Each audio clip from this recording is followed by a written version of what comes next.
Assalamualaikum warahmatullahi wabarakatuh. Bagaimana kabarnya hari ini anak-anak? Semoga kalian di rumahnya masing-masing sehat semuanya. Amin. Sebelum memulai pelajaran hari ini, kita berdoa terlebih dahulu ya. Berdoa menurut keyakinan masing-masing.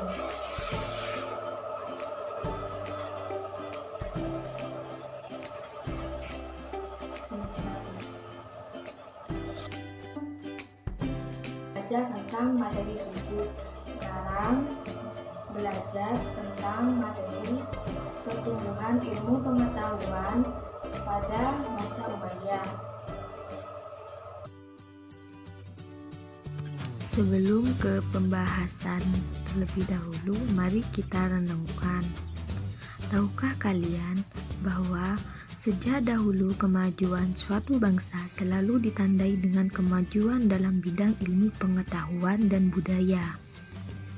Ilmu pengetahuan dan budaya dalam sejarah tercatat bahwa semasa pemerintahan Khalifah-Khalifah Daulah Umayyah hal ini sudah terbukti, baik semasa Daulah Umayyah di Damaskus tahun 661 sampai 750 Masehi maupun Daulah Umayyah di Andalusia atau Spanyol tahun 756 sampai 1031 Masehi.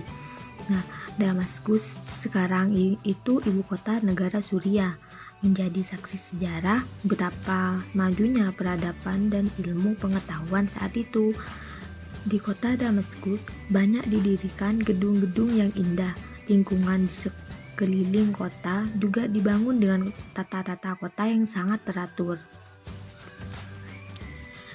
Kota Damaskus juga terkenal dengan kota pelajar, maka pada waktu itu jumlah sekolah di kota Damaskus sudah mencapai 20 sekolah.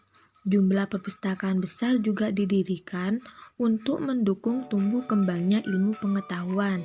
Di antara lembaga pendidikan itu terdapat sekolah-sekolah kedokteran dan rumah sakit. Sungguh pada zaman tersebut kemajuan semacam ini merupakan prestasi yang sangat luar biasa. Sedangkan keberadaan Daulah Umayyah di Andalusia atau Spanyol pun tak mau kalah dengan periode Daulah Umayyah di Damaskus. Kekhalifahan Bani Umayyah di Spanyol menjadikan Cordoba sebagai ibu kotanya. Kota Cordoba menjadi pusat ilmu pengetahuan juga. Di kota ini didirikan Universitas Cordoba. Universitas ini memiliki Universitas ini juga memiliki perpustakaan dengan koleksi buku mencapai 400.000 judul. Sungguh untuk ukuran saat itu, hal ini merupakan kemajuan yang tiada duanya di dunia. Nah, mari kita renungkan. Umat Islam pada waktu itu sudah menjadi pelopor kemajuan dunia karena kegigihannya dalam mengembangkan ilmu pengetahuan dan budaya. Nah, jadi sangat disayangkan jika generasi muda muslim sekarang menjadi malas belajar dan lemah. Mari kita belajar bersama-sama. Daulah Umayyah di Damaskus pada tahun 661 sampai 750 Masehi itu berdirinya selama 90 tahun. Nah, pendirinya itu bernama Muawiyah bin Abi Sufyan bin Harb bin Umayyah. Daulah Umayyah menjadikan Damaskus menjadi pemerintahannya. Saat ini Damaskus sudah menjadi kota Suriah. Ada 14 para khalifah Bani Umayyah di Damaskus. Yang pertama itu Muawiyah bin Abu Sufyan atau Muawiyah I tahun 660 sampai 680 Masehi. Yang kedua Yazid bin Muawiyah atau Yazid I tahun 680 sampai 683 Masehi. Yang ketiga, Muawiyah bin Yazid atau Muawiyah II tahun 683 sampai 684 Masehi. Yang keempat, Marwan bin Hakam atau Marwan I tahun 684 sampai 685 Masehi. Yang kelima, Abdul Malik bin Marwan tahun 685 sampai 705 Masehi. Yang keenam, Al-Walid bin Abdul Malik atau Al-Walid I tahun 705 sampai 715 Masehi. Yang ketujuh, Sulaiman bin Abdul Malik tahun 715 sampai 717 Masehi. Yang kedelapan, Umar bin Abdul Aziz Umar II tahun 717 sampai 720 Masehi. Yang kesembilan, Yazid bin Abdul Malik atau Yazid II tahun 720 sampai 724 Masehi. Yang ke-10, Hisham bin Abdul Malik tahun 724 sampai 743 Masehi. Yang ke-11 itu Walid bin Yazid atau Al-Walid III tahun 743 sampai 744 Masehi.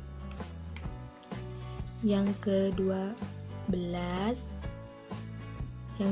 itu Yazid bin Walid atau Yazid III tahun 744 Masehi. Yang ke-13 Ibrahim bin Al-Walid tahun 744 Masehi.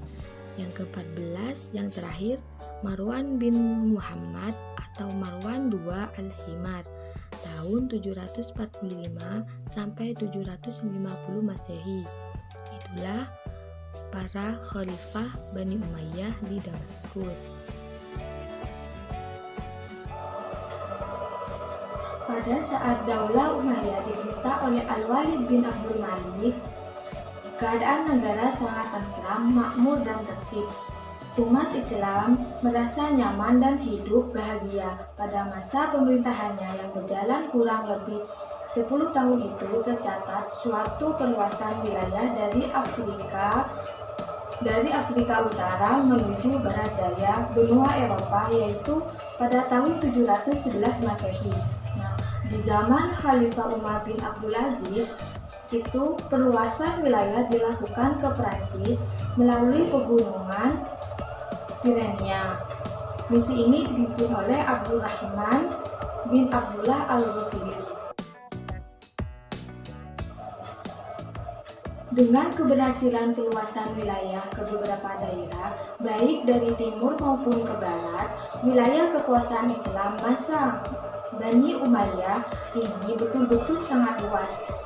Keberhasilan ini dilanjut oleh putranya Al-Walid bin Abdul Malik pada tahun 705 sampai 719 Masehi, meningkatkan pembangunan, diantaranya membangun panti untuk orang cacat dan pekerjanya digaji oleh negara secara tetap.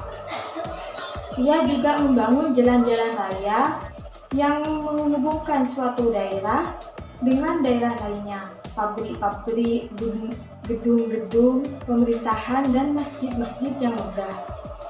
Selain kemajuan dalam bidang pemerintahan, ilmu pengetahuan juga dikembangkan pada masa itu. Perkembangan ilmu pengetahuan di masa Bani Umayyah di Damaskus, yang pertama itu ilmu agama. Ilmu agama meliputi Al-Quran, hadis, dan fikih. Proses pembukuan hadis terjadi pada masa Khalifah Umar bin Abdul Aziz. Sejak saat itu, hadis mengalami perkembangan pesat. Yang kedua, ilmu sejarah dan geografi. Segala ilmu yang membahas tentang perjalanan hidup, kisah, dan riwayat. Ubaid bin Syariah Al-Jurhumi berhasil menulis berbagai peristiwa sejarah. Yang ketiga, itu tentang ilmu pengetahuan bidang bahasa. Segala ilmu yang mempelajari bahasa, nahwu, saraf, shorof, dan lain-lainnya. Yang keempat, itu di bidang ilmu filsafat. Segala ilmu yang pada umumnya berasal dari bangsa asing, seperti ilmu kimia, ilmu kedokteran, itu juga termasuk bahasa umum. Itu juga termasuk ilmu umumnya. Sampai di sini paham anak-anak? Jika belum paham bisa ditanyakan ke ibu ya. Nah, kesimpulannya, Daulah Umayyah mengalami 2 periode di Damaskus dan di Cordoba, Andalusia. Daulah Umayyah di Damaskus berdiri selama 90 tahun pada tahun 661 Masehi sampai 750 Masehi. Pendirinya itu bernama Muawiyah bin Abi Sufyan bin Harb bin Umayyah. Ada kata motivasi untuk kalian. Laisal ilmu ma hufiza innama ilmu ma nafa'. Artinya ilmu bukanlah untuk dihafal, akan tetapi yang bermanfaat. Sebelum menutup mata pelajaran hari ini, kita ucapkan Alhamdulillah. Semoga ilmunya bermanfaat. Dan sampai jumpa minggu depan ya anak-anak. Pesan ibu, jangan lupa memakai masker sebelum keluar dari rumah dan jaga kesehatan kalian di rumah ya. Tetap semangat belajarnya walaupun kita belajar di rumahnya masing-masing. Sekian dari ibu, semoga bermanfaat. Wassalamualaikum warahmatullahi wabarakatuh.